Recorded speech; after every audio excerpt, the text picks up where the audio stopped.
Provocação Histórica.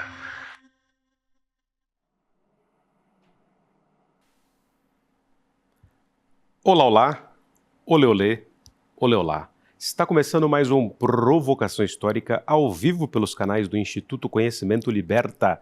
Está começando mais um Provocação Histórica ao vivo também nos canais do Edu Moreira, em todas as plataformas pós-pandêmicas virtuais, no YouTube, no Facebook, no Instagram, no Twitter, em todas as plataformas pós-pandêmicas e virtuais de um mundo, vocês sabem, invariavelmente cheio de guerras. Senhoras e senhores jovens do Brasil, a essa altura vocês já sabem, eu sou o Lindener Pareto, um historiador e um professor de história num Brasil que tem um intenso, um violento, virulento passado pela frente. E o Provocação Histórica, que existe desde 2021, está aqui exatamente para narrar as dores e traumas do passado brasileiro e mundial, para tentar expurgar, digamos assim, um pouco os demônios de nossa história e tentar uma alternativa efetiva de um futuro mais democrático, de um futuro viável, inclusive ecologicamente, para todo mundo. Senhoras e senhores, vamos curtir, compartilhar, fazer viajar a palavra da história, até porque eu tenho aqui hoje uma convidada que é uma dessas sínteses da história brasileira, seja ela contemporânea em termos de vida política e de militância, seja, digamos assim, da longa duração do passado brasileiro. Vocês sabem aqui, vocês que acompanham Provocação Histórica, que o Brasil foi o país que durante mais tempo, junto com Portugal, digamos assim, escravizou africanos na Middle Passage, nessa passagem atlântica infernal de 1500, 1550 até o século XIX, até 1850, quando a Lei Eusébio de Queiroz vai definitivamente proibir o tráfico transatlântico de vidas humanas. O Brasil também foi o último a acabar com a escravidão e com a escravização de africanos e de afro-brasileiros em todas as Américas, só em 1888 com a Lei Áurea, que não foi dádiva de uma princesa, vocês sabem, mas foi parte da luta dos abolicionistas, incluindo Luiz Gama, que aparece aqui na vinheta de abertura do Provocação Histórica. E eu estou dizendo tudo isso a vocês porque a minha convidada de hoje, entre outras coisas e causas, foi a primeira ministra da Igualdade Racial da história desse Brasil, ali em 2003, no primeiro governo Lula. Ela é pesquisadora, ela é professora da Unilab no Ceará, ela é também militante da história do feminismo brasileiro. Senhoras e senhores, recebam aqui no palco do Provocação Histórica Matilde Ribeiro. Seja muito bem-vinda ao Provocação Histórica, finalmente! Finalmente. Uma alegria te receber aqui, a gente estava falando dos bastidores, conseguimos. E aí, Matilde? Eu estava ansiosa. Estava ansiosa? Tanto que a gente... Você é uma leonina ansiosa? Não, não muito. Eu sei que as coisas vão acontecer. Maravilha. Vamos começar assim dos bastidores, né, Matilde? Eu lembro que eu entrevistei aqui, fizemos uma prosa com o Lourenço Cardoso, né? A gente já começa começando. Aí eu lembro que a gente saiu daqui, a gente desceu ali pelo centro de São Paulo e fomos até o Copan. E nisso a gente começou a andar ali pela calçada do Copan e vinha uma dupla, duas mulheres e duas senhoras, né, elegantes. E aí o Lourenço me apresentou a Matilde e falou, ó, ela foi ministra do governo Lula e tal, da igualdade racial. Aí eu olhei assim, né, espontâneo, o ariano espontâneo, né, falei, mas poxa, eu não tô lembrado direito e tal. Aí a Matilde olhou para mim assim e falou, claro, você é branco, e deu risada. E assim começou uma história de amizade, e aqui estamos hoje para discutir, afinal, esse Brasil, né, Matilde? Você, evidentemente que antes de ser ministra tem toda uma história de luta, de política de promoção de igualdade racial, também na Prefeitura de Santo André, com o Celso Daniel, mas também dentro do movimento feminista, do movimento da história das mulheres. Então, comecemos por aí. Antes de ser ministra, muita água rolou por debaixo da pinguela, né? Nada acontece assim, impunemente, né? Uhum. Eu sou paulista, nasci no interior de São Paulo, mas eu... Flórida Paulista? Flórida Paulista. Os caras passaram por lá, né? E criança, meus pais se mudaram para Osasco, então foi aí que eu me criei. E a militância política ela aconteceu já mais na fase da juventude. Eu não venho de uma família militante, mas eu fui picada pelo vírus. Da militância política engajada. E esse tipo de vírus, ele gruda, não vai embora. E tinha uma coisa dos bailes, né? Que você falou que um tio seu te levava, né? Sim. Porque ali tem uma militância, né? Tem. Então, eu comecei a denominar esse período da minha vida como um período militante mais recentemente, até por passar a compreender ao longo da história de que a militância é diversa, né? Mas a minha pré-adolescência foi regada a essa chamada. Eu tinha um tio 10 anos mais velho que me levou para os bailes blacks nos anos 70 com 13 anos. 13 anos, os bailes black da Paulistana. E aí virou uma coisa sistemática na vida, né? Todo fim de semana tinha baile, nem sempre no mesmo lugar. Então, nós buscávamos essas referências dos bailes em Osasco e também no entorno, né? Até chegar ao Chic Show, até chegar aos bailes emblemáticos aqui em São Paulo, e combinando com o movimento o que ocorreu e ainda ocorre aqui na capital, mas nos anos 70, 80, aquele pedaço ali do 24 de Maio, perto do Teatro Municipal, Viaduto do Chá, Estação São Bento, foi point de encontro dos negros, rapazes e moças, vivendo com liberdade a sua cultura, né? Coisa que a sociedade, de uma maneira geral, nunca permitiu. Nunca aceitou, né? Nunca aceitou. Então, aí está o tom da militância. Né? E dançar, né? Dançar é uma maravilha. Dizem que, né, a própria, não sei se foi a Emma Goldman, uma dessas anarquistas do final do 19 começo do 20, que a revolução precisa ser dançante, né? Então, dos bailes ali do centro de São Paulo, para a sua entrada na militância política, que envolveu uma militância no PT, mas depois também uma atuação em Santo André, né? Já com o Celso Daniel. Os bailes, eles ocorreram durante um bom tempo, né? Dos 13 aos 20 anos, mais ou menos, eu fui baileira, né? De carteirinha, samba rock na veia e tal. Ouvindo música nacional, Jorge Benjor, Tim Maia, Lady Zu, enfim. E também música internacional, né? Michael Jackson, aquele assombro, né? Billy Paul, enfim, Diana Ross e assim por diante. E isso alimentava o cotidiano, né? A pegada era de jovem periférica. Osasco era uma cidade em desenvolvimento. Nos anos 70 era considerada cidade do crime, assim como Diadema, né? Eram cidades pesadas, tal. Hoje em dia são mega cidades, né? E então a vida era mais em Osasco. Eventualmente a gente vinha para São Paulo. E o baile parou quando eu entrei na universidade. Assistência social. Fui estudar serviço social. Tudo muito longe, né?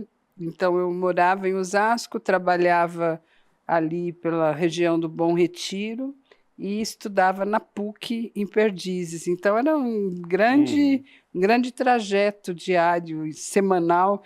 Então não cabia muita coisa, né? Trabalhava o dia inteiro, estudava à noite.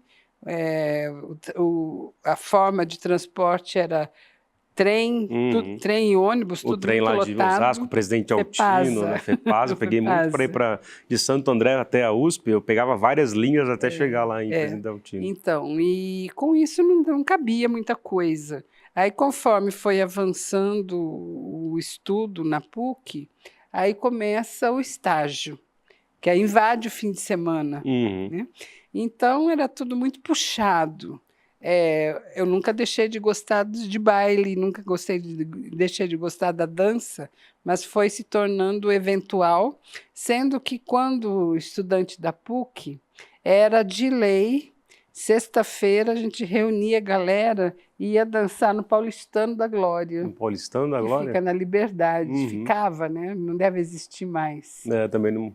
E o baile no Paulistano, de final de semana, era um mix entre samba, MPB, música black, e não era só os estudantes que frequentavam, eram os trabalhadores organizados nos sindicatos, nos partidos, era vou usar a palavra, um aparelho de esquerda dançante. Sim, muito era bom. Bem bacana, Paulistano da Glória.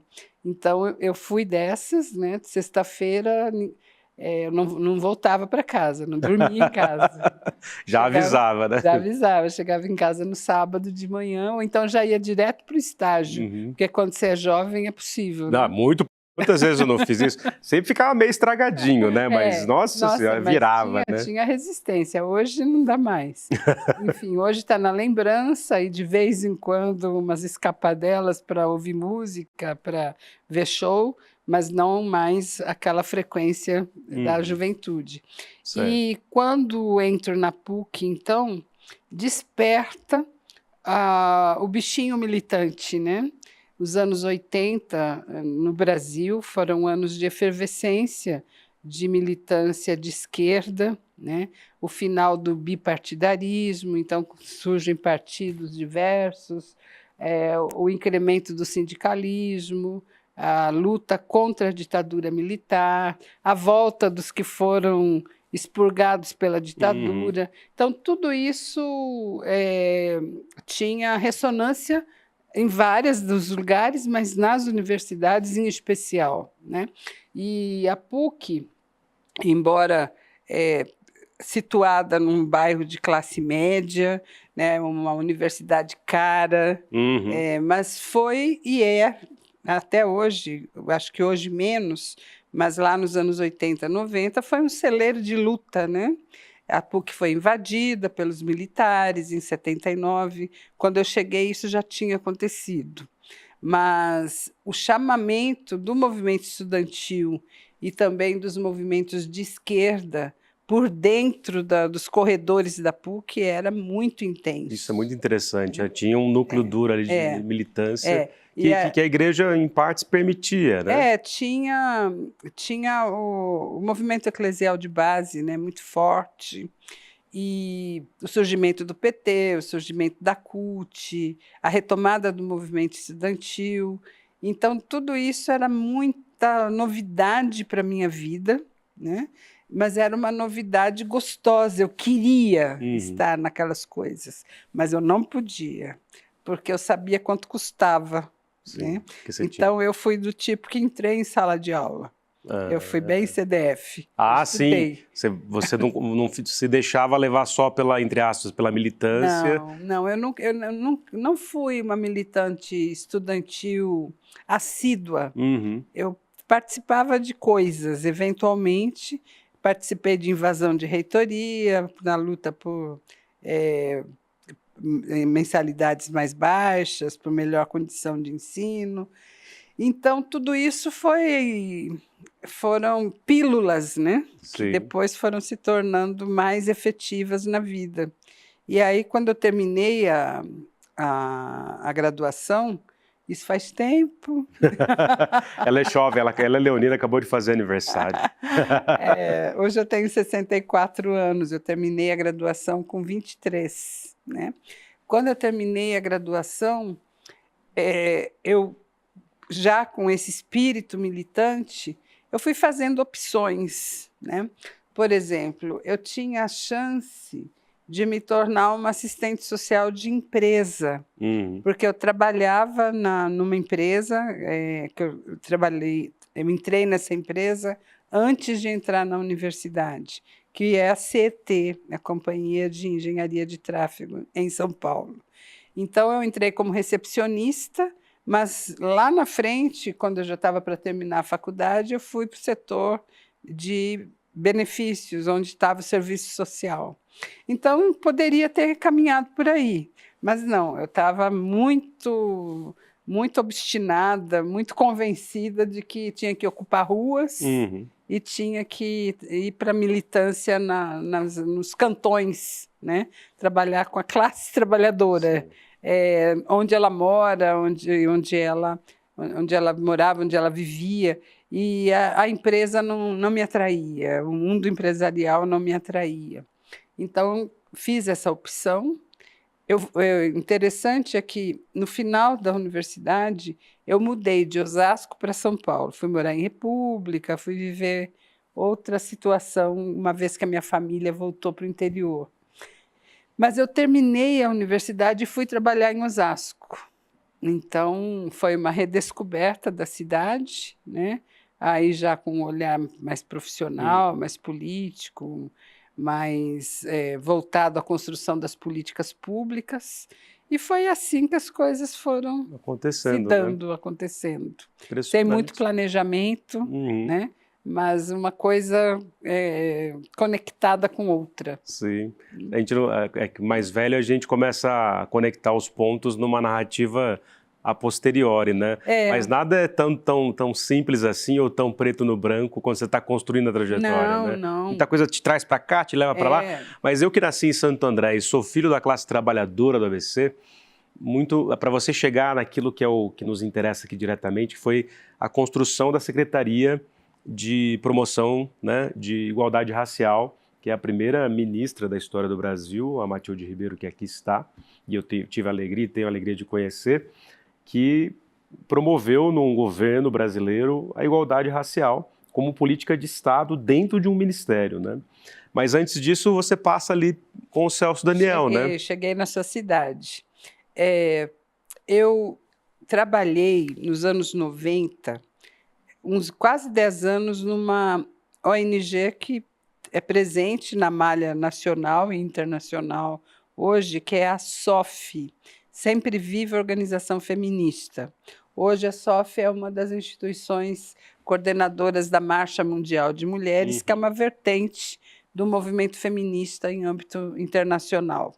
Quando trabalhei na SOF, nós prestávamos consultoria a prefeituras, a instituições de ensino, enfim, o cardápio era variado. Foi assim que eu cheguei em Santo André. Na primeira gestão do Celso Daniel, que como prefeito, ele foi eleito pela primeira vez, se não me engano, em 92. Então, na primeira gestão do Celso Daniel, ele criou a Assessoria dos Direitos da Mulher. E quem foi assessora durante um bom tempo foi Ivete Garcia, que depois foi vereadora, foi vice-prefeita, etc. E eu fui trabalhar assessorando a equipe da Ivete Garcia na temática saúde da mulher, que era o principal ramo de atuação da SOF, essa ONG onde eu trabalhava. Fui para fazer um curso pontual, mas fui ficando, né? A vida tem muito gerúndio, né? Ficando. E me tornei amiga da Ivete, das mulheres que atuavam lá no município. Elas, logo depois que o Celso Daniel perdeu a eleição, depois de um primeiro mandato, motivadas por todo o trabalho que tinha sido feito nos 4 anos, as feministas, as mulheres organizadas em Santo André, lideradas pela Ivete Garcia, fundaram uma ONG chamada Feminina. Então, a Feminina me atraiu para uma ação política, além do papel de assessora que eu exerci durante um tempo. E eu acabei, então, sendo convidada, quando o Celso Daniel foi eleito pela segunda vez, isso já na eleição de 96. Então, eu comecei a trabalhar em Santo André em 97.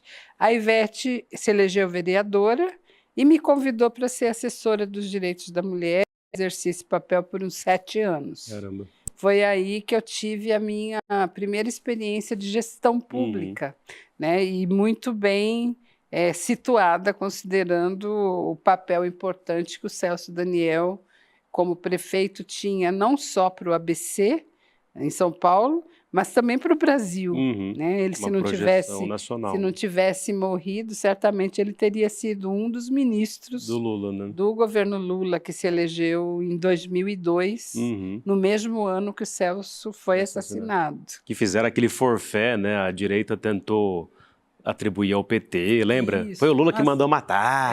Foi horrível. Infernal aquilo, né? Foi horrível. E você que era próximo ali do núcleo do Celso, via tudo isso acontecendo. Eu vi tudo isso acontecer, embora eu comecei a me desligar de Santo André em 2001, quando eu entrei no doutorado. Naquele momento, tive a intenção de priorizar a academia. Então, eu pedi demissão de Santo André para viver mais intensamente o doutorado. Mas não deu certo, porque logo eu fui abocanhada pela campanha, em 2002, do presidente Lula. Né? Chegou a hora. Chegou a hora. Eu lembro que em 2002, desculpa interrompê-la, mas foi o meu primeiro ano de USP. Primeiro filho da família entrar numa universidade pública, aquela coisa. E eu lembro que, como eu fui criado numa família, digamos, um pouco mais conservadora, de trabalhadores mais conservadores, eu tinha um certo receio, assim, eu tinha medo de andar tinha aquela estigmatização do PT, né? Quer dizer, tem até hoje, né? Sim. Mas de andar com adesivo assim, chegou a hora, agora é Lula, sabe?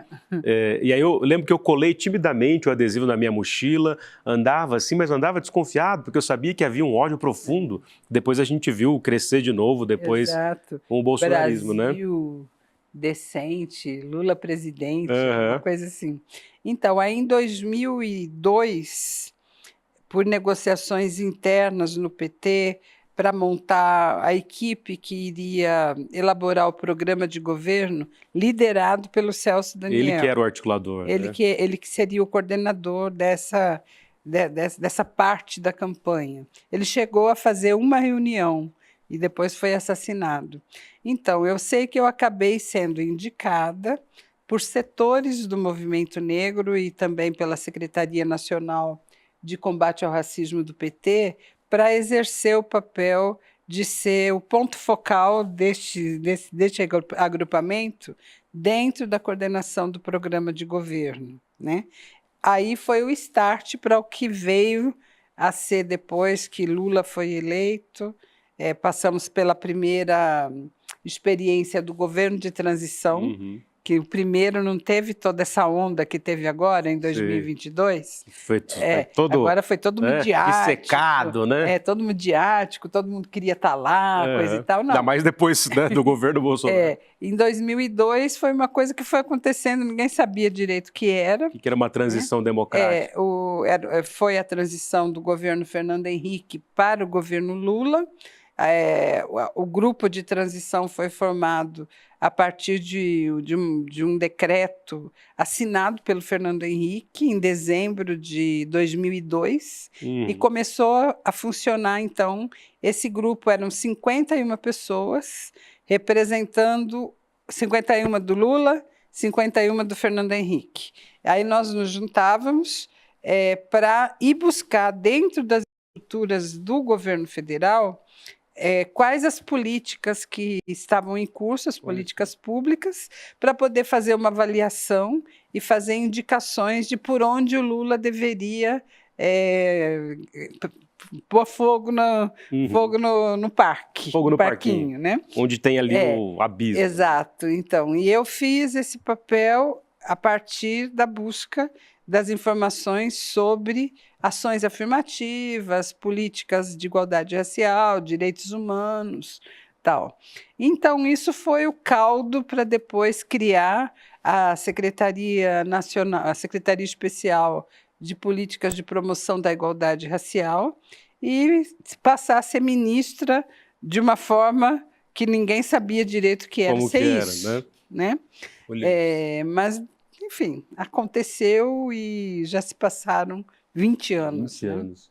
Mas vamos falar um pouco, digamos assim, desse cotidiano de ser uma secretaria especial, mas com poder de ministra, circular pelo Brasil. Você me falava aqui nos bastidores, vindo para cá, que você visitou junto com o Lula só de países africanos, 21 países africanos. Então, o que foi para uma estrutura brasileira tão tão brutalmente racista, tendo esse histórico que o Brasil tem de ter tido um Estado de soberania plena escravista no século XIX. Você, uma mulher preta, periférica, virando ministra de Estado em Brasília. Como é que foi sentir? Com um presidente trabalhador. Com um presidente trabalhador. Quer dizer, metalúrgico. sofreu um preconceito brutal da mídia e também no cotidiano, né? Foi uma situação...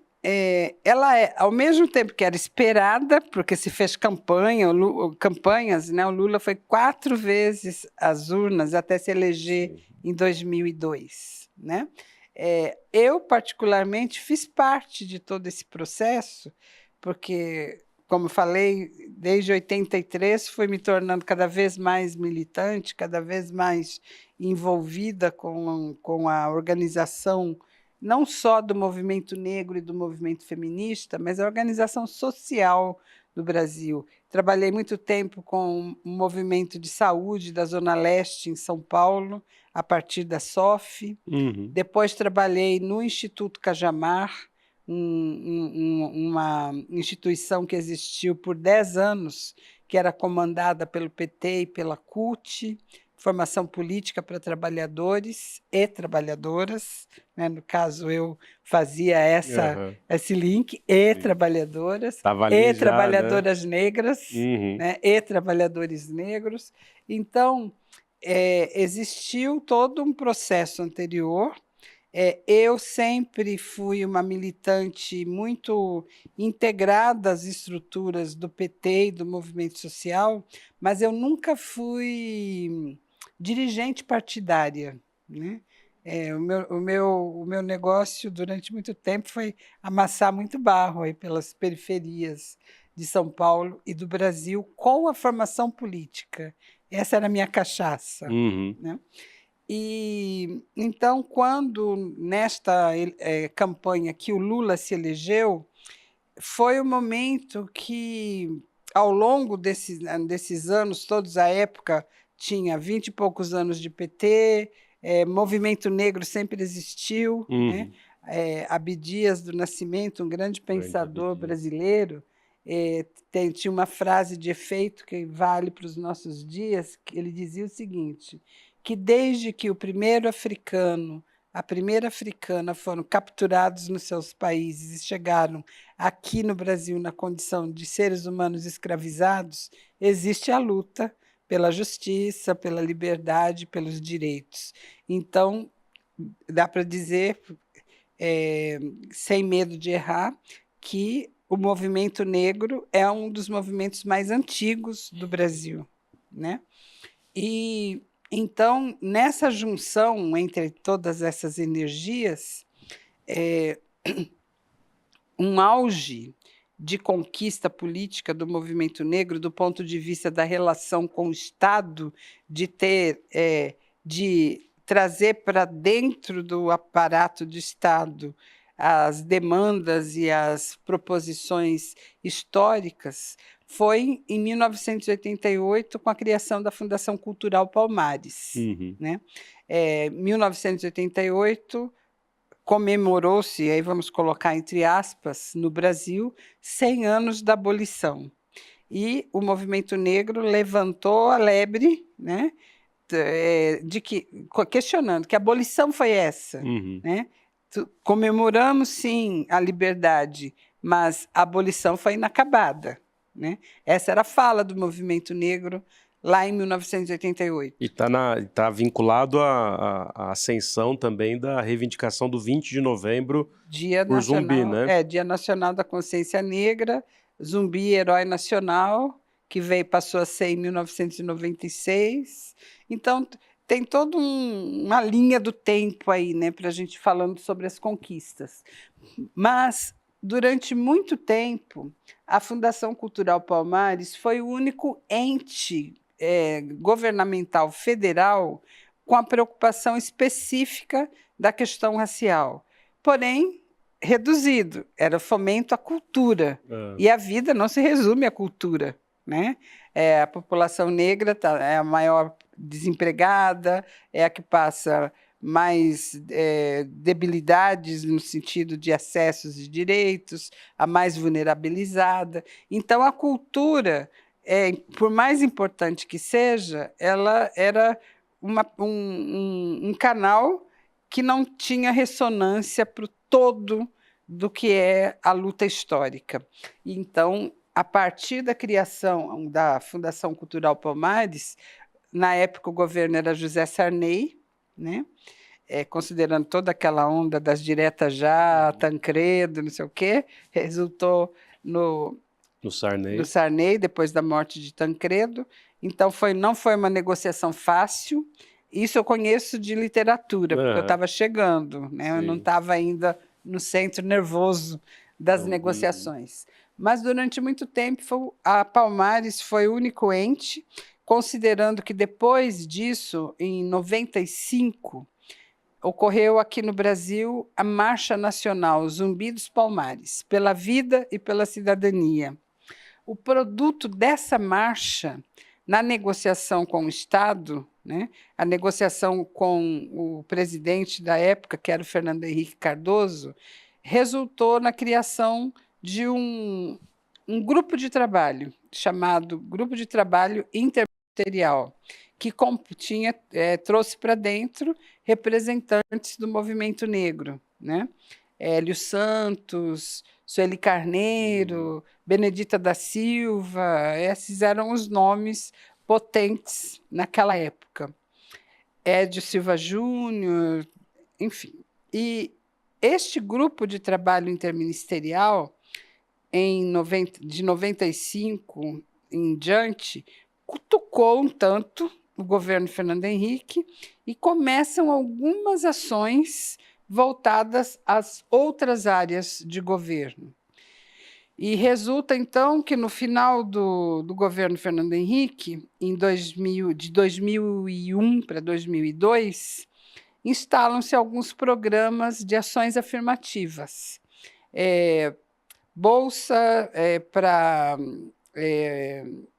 fortalecimento do acesso de diplomatas na carreira da diplomacia brasileira, junto ao Ministério das Relações Exteriores, ações afirmativas no Ministério do Desenvolvimento Agrário, considerando a questão de quilombo, a própria Fundação Cultural Palmares fazendo o que depois eu vim viver quando ministra, a construção da transversalidade, né? Você buscar nichos e abrir portas dentro de todos os ministérios para que a igualdade racial passasse a ser parte do cardápio desses ministérios.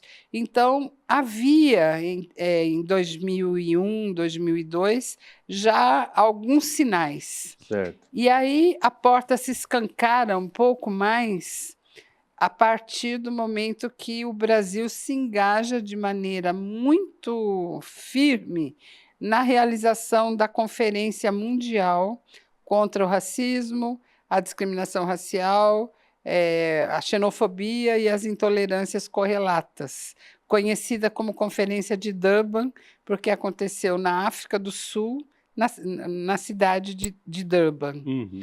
E esta conferência ela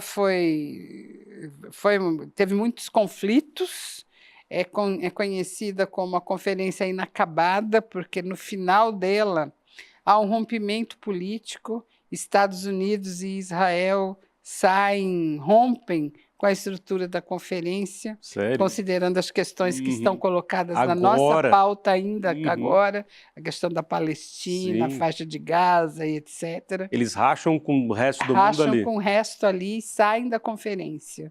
Você estava em Durban? Não, eu não estava. Mas foi no momento que você estava assumindo a secretaria, né? Durban foi em 2001. 2001. Em 2001 eu estava em Santo André. Então eu vivi os reflexos de Durban, mas eu não estava lá. Mas essa conferência, ela tem uma importância muito grande, porque ela vem a fortalecer o que está escrito na nossa Constituição Federal, né? Que racismo é crime, que é papel do Estado fomentar a política para quilombos, desenvolver ações afirmativas. Então, somando o que estava na nossa Constituição, revista em 1988, com essa construção mundial e a Conferência de Durban, mesmo tendo esses rachas, esses conflitos, mas ela foi muito emblemática, porque ela indica que os estados, no mapa global, têm que dar conta de incidir nessas agendas, o antirracismo, o não à xenofobia e o sim pelos direitos humanos e assim por diante. No documento final da Conferência de Durban, está lá escrito que a escravização de seres humanos e a não inclusão, o racismo como marca de ação política deveria ser banido do planeta, constituindo em crime, né, em crime hediondo, e que os estados deveriam colocar na mesa ações afirmativas e a atenção a essa população vulnerabilizada ao longo da história, que não é só no Brasil. Claro. Né? Basta nós pararmos para ver como é que o continente africano é tratado dentro das ações globais. Né? A África é tratada como a prima pobre da história, né? A África é vista como lugar do mundo que concentra a pobreza, que concentra a vulnerabilidade, parecendo que isso é nato daquele continente. Que foi naturalmente assim ao longo do... Só que não, né? A África foi saqueada, né? A África foi colonizada pelos países europeus, assim como o Brasil também. Então, há muito da riqueza, inclusive de cérebros humanos, foram tirados da África, né? E a luta contra a colonização foi ferrenha durante décadas, durante grandes períodos históricos, e a independência dos países africanos, ela se dá dos anos 60 para cá, né? 50, 60 para cá. Então, são conquistas muito recentes contra a exploração, contra a injustiça histórica, capitalismo rodando solto. Né? Então, assim, esta África que hoje é pobre, ela foi empobrecida porque foi saqueada. Foi produzida pelo imperialismo europeu e norte-americano. Com certeza. Então, esse é um pensamento muito importante para nós identificarmos que o racismo, da forma como acontece no Brasil, ele acontece no mundo inteiro, muitas partes do mundo, e que a forma como se desenvolve é diferente, mas o produto final é a pobreza e a segregação. Né? Então, a luta tem que ser internacional. Cultural e internacionalista. Matilde Ribeiro aqui comigo ao vivo, ó, numa aula de história impressionante sobre a história do Brasil, mas também sobre a história mundial, que envolve isso, né? Tem uma expressão impressionante que eu vi uma vez num documentário, que é mais ou menos assim, né? Se concebe no Ocidente, se produz no Oriente e se morre na África. Quer dizer, que essa permanência implacável de exploração sendo ressignificada na história do mundo africano há tempos. Pois é, esses dias eu fui fazer uma entrevista com o nosso africano brasileiro, Kabengele Mnangagwa. Que já veio no Provocação Histórica. Então, e muita conversa. Vocês são brothers, né? Somos. Eu fui visitá-lo, ele mora em Itanhaém, passei o final de semana e, no meio disso, um momento de trabalho. E aí o Kabengele retomou uma coisa que eu já tinha lido e ouvido falar, mas naquele momento fez um sentido muito forte, que eu vou reproduzir aqui, que ele diz o seguinte, tem a ver com isso que você acabou de falar. Ele diz o seguinte, que o Brasil equivocadamente se coloca no mapa mundial como parte do Ocidente. Isso, e aí ele afirma, né, dizendo que isso é um grande equívoco, porque a nossa história é indígena e negra, né? Junto, lógico, com a chegada dos europeus e do primeiro mundo, enfim, tem toda uma mistura de culturas e de acúmulos de modos de vida, mas predominantemente é indígena Uhum. e negro, né? O Brasil é o maior país de população negra fora da África, né? Acho que Exato. só perde para a Nigéria, né? Isto. Então, e ele também tem uma outra frase de efeito que eu considero bárbara, explica muita coisa, que ele diz que o racismo no Brasil é um crime perfeito, né? Aí nós podemos viajar pensando a dinâmica dos filmes policiais, Aham. dos romances policiais, e aí ele justifica dizendo por que é crime perfeito. Porque hoje em dia, até pela lógica do politicamente correto, é muito difícil você encontrar alguém que conteste a existência do racismo, Uhum. né? Na narrativa está aí presente, é política, cultural e tudo mais. Aí o Cabet diz assim, bom, mas quando você pergunta quem pratica o racismo, você Ninguém. pratica o racismo? Eu não. Ou ninguém, né? Ninguém é Então, racista. aí ele diz, por isso é crime perfeito, porque se você não tem o sujeito, Uhum. né, que pratica o racismo, como é que você vai combater quem? Uhum. Como é que você combate uma estrutura invisibilizada, né? Exato. E é bem bacana essa síntese dele, porque ela se traduz em muitas coisas, né? A galera do hip hop, por exemplo, tem frases fortíssimas. Fulminantes. Tem uma delas que é assim: eu não vou me entregar às estatísticas, né?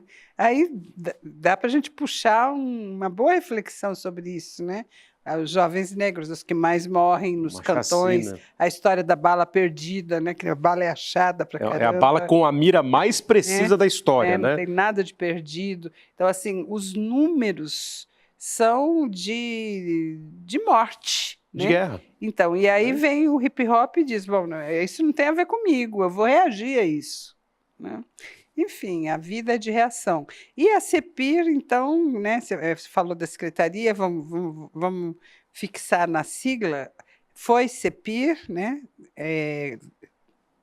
O diminuto da Secretaria Especial de Política de Promoção da Igualdade Racial, e hoje é MIR, Ministério. M-I-R, Ministério da Igualdade Racial, né? É um contínuo, né? Óbvio que a torcida é sempre para que seja cada vez melhor, Uhum. mas é difícil Se recuperar. estabelece como política de Estado, né? É difícil recuperar conquistas anteriores que foram brutalmente interrompidas, inviabilizadas, Pelo né, bolsonarismo. pelo bolsonarismo, depois do golpe. Então, não estamos na estaca zero, não, Uhum. porque tem memória, tem conhecimento, tem um monte de coisa no ar. Mas nesses 2 anos, já está indo para 2 anos do governo Lula, da terceira edição, Uhum. né? São anos difíceis para a política social como um todo, para a política pública como um todo, né? Porque se houve derrocada, Uhum. está aí. Tá aí, Né? né? Toda essa vivência desses 6 anos pós-golpe, o Brasil foi destroçado, né? Então a reconstrução não é fácil. E esse núcleo das políticas de promoção de igualdade em geral, né, seja de gênero, de raça, Sim. direitos humanos, foram um epicentro dos ataques do bolsonarismo, né? Já é difícil ao longo da história, né? Porque, infelizmente, a política mais institucionalizada, mais tradicional, sempre coloca que a economia é tudo. Vai resolver tudo, E né? nós sabemos que não, Uhum. né? A economia, se ela não tem a sustentação numa leitura fina das desigualdades sociais, raciais, de gênero, as condições construídas de desigualdades históricas, se isso não tiver conectado, pode ter excelentes números, porém a vida das pessoas vai estar precarizada. Exato. Né? Impressionante. Matilde Ribeiro, ó, eu tive alegria aqui, se tivéssemos no Jô Soares, todo mundo ia falar, né, pra gente ficar aqui mais uma hora, mas como ela já é parça, ela vai voltar, que ela tem que voltar daqui a pouco para a Unilab no Ceará. Mas quando ela estiver de volta aqui na Paulicéia, ela virá de novo no Provocação Histórica. Mas eu tive a alegria aqui de apresentar a vocês o nosso grande público, muitos já conhecem, outros tantos não. Matilde Ribeiro, professora da Unilab, pesquisadora, pioneiríssima na história do Brasil, uma vez que foi ministra das Relações de Promoção da Igualdade Racial no Brasil, da Secretaria Especial, que tinha poder de ministério, circulando não só pelo Brasil, como ela me disse a vocês, mas circulando pelos países de África. Ela foi com o Lula e outros ministros para mais de 21 países africanos, reconectando pela primeira vez com contundência na história do Brasil, numa política de Estado, o Brasil com uma de suas matrizes fundamentais. O Brasil não é nada sem a África, por N motivos que todo mundo sabe. Então foi uma alegria te receber aqui, mas antes de te fazer as questões finais assim na lata, para você responder na lata, só queria aqui pedir para o nosso grande público, para trazer a Matilde aqui e fazer o Provocação Histórica. Vocês sabem que tudo isso existe por conta do nosso glorioso Instituto Conhecimento Liberta, que agora não só tem mais de 290 cursos livres, mas tem também documentários, entre outros documentários, um que foi sucesso retumbante na sua estreia, mais de 500 mil pessoas vendo ao vivo, que foi Vai para Cuba, Eduardo, entre outros documentários impressionantes, desmistificando preconceitos históricos.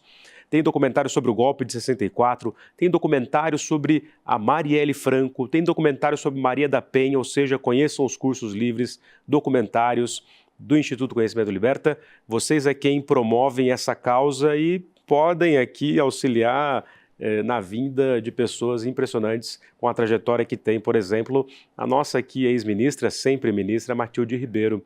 Matilde, para terminar, primeiro, já te falei isso algumas vezes, né? Ela inclusive me convidou aqui para uma peça maravilhosa da Elisa Lucinda, que é uma artista dessas assim que... Parem de falar mal da rotina. Parem de falar mal da rotina. A gente assistiu aqui na Liberdade e é uma dessas artistas brasileiras impressionantes que, além de todo o bom humor genial dela, porque ela é uma humorista de primeira, mas tem uma faca que corta o autoritarismo, o preconceito e, enfim, todo esse racismo estrutural da história brasileira.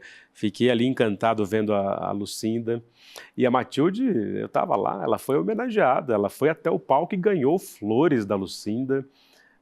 Vocês têm uma ideia aqui do peso de Matilde Ribeiro. E conheçam os livros da Matilde também, ela tem uma série de livros publicados, os links estão aqui para vocês no chat também. Mas Matilde, tá chegando a hora de ir, como diz o poeta, já está chegando a hora de ir, venho aqui me despedir e dizer. Bom, a gente vai ficar proseando, mas vamos lá, 3 questões na lata, tá preparada? Vamos. Então vamos lá. Sabe, Matilde, você trabalhou alguns anos diretamente com o meu gabinete, sabe? E eu queria te perguntar, Matilde, o que você acha de mim, sabe? Luiz Inácio Lula da Silva. Um homem, né? Um ser humano, porém, haja iluminação, né? Uma pessoa com uma sabedoria ímpar, né? Como homem, erra e acerta. Mas o cara é sabido pra caramba. E disposto, né? Uma energia para o trabalho, para o fazer, para agregar pessoas. Impressionante. Impressionante. Ela tem altas histórias aí, que ela vai escrever vários livros ainda das memórias, nas viagens. Sabe, mas eu vou dizer uma coisa para você, companheira Matilde, sabe? Eu não vou ficar que nem o Biden, não, sabe? Eu vou chegar aos 100 anos, sabe? Governando esse país, sabe? Já pensou aos 100 anos a direita, a extrema-direita, desesperado, o Lula lá, né? Seja, sei lá, como ministro depois. Mas, Matilde, Dilma Vana Rousseff. Uma mulher corajosa, muito competente, dura, né? Acho que a própria história dela explica, né? Mas um compromisso grandioso com o Brasil. Uma pessoa que a gente tem que aprender a lidar, né? Porque fácil não é, mas é de tirar o chapéu. Maravilha. E o que você diria para as mulheres, meninas, mulheres negras brasileiras diante de sua trajetória impressionante na luta pela liberdade das mulheres negras, do povo negro que está aí, sempre resistiu, mas que ainda efetivamente, ainda na história brasileira, são tratados como cidadãos de segunda classe, né? Pois é, nós temos histórias tão lindas. Clementina de Jesus foi descoberta como cantora na cozinha, na casa onde trabalhava, né? Benedita da Silva. Lélia Gonzalez, você conheceu? Lélia eu cheguei a conhecer. Eu era muito iniciante, mas ela era encantadora, né? Laudelina Campos Melo, né, uma sindicalista do trabalho doméstico lá nos anos 60. Foi fundamental para depois a regulamentação. Exato. Então, eu estou falando delas para agora falar de mim, né? Eu aprendi com estas, né, e com as cotidianas, né? Na minha casa tem uma mulher forte pra caramba, que é a minha madrasta, uma vez que a minha mãe morreu quando era muito jovem, que também era uma delas, né? A Cida nunca foi à escola. No entanto, ela dá de 10 a 0 no cotidiano, nos ensinamentos para a gente, para nós, que ela adotou como filha, né? Então, eu tenho para mim assim que quem sofre todas essas adversidades, todas as dificuldades da vida, tira leite de pedra. Então, se a gente tem essa capacidade, vamos colocar ela a serviço do bem, a serviço de sairmos do fundo do poço. Uhum. Eu acredito que é possível, independente de idade, independente de onde mora, né? Com alegria, nós negros temos isso no nossa alma, no nosso espírito, alegria de viver. Eu acho lindo viver. Linda, linda é você, sua trajetória, sua luta. Muito obrigado por ter vindo aqui. Um beijo no coração e despeça-se do seu grande público. Opa, é a primeira vez. Só isso. Outras virão. Beijo, beijo no coração. Tchau, tchau, tchau. A aula com o professor Bresser Pereira foi histórica. Finalmente as pessoas puderam entender o que é essa história de neoliberalismo e por que ele distribui tanta miséria e injustiça. Mas isso ensinado por um dos maiores professores do nosso tempo, um ex-ministro da Fazenda, uma referência em economia. E ele mostrou uma vivacidade, uma lucidez e uma força de pensamento aos 90 anos que são inspiradoras. Muita gente está pedindo para poder assistir a aula novamente. E muita gente que não assistiu está pedindo para, de qualquer maneira, poder assistir essa aula. Então, a notícia boa é que a gente liberou o replay e ele vai ficar por pouco tempo disponível para você poder assistir. Essa aula inédita, histórica e maravilhosa para entender qual o grande problema que a gente vive e quais alternativas para a gente superar esse modelo. E no final, uma surpresa que a gente preparou para o pessoal que assistiu e que vai ser válida para você também. Um presente que acho que você vai gostar. Boa aula!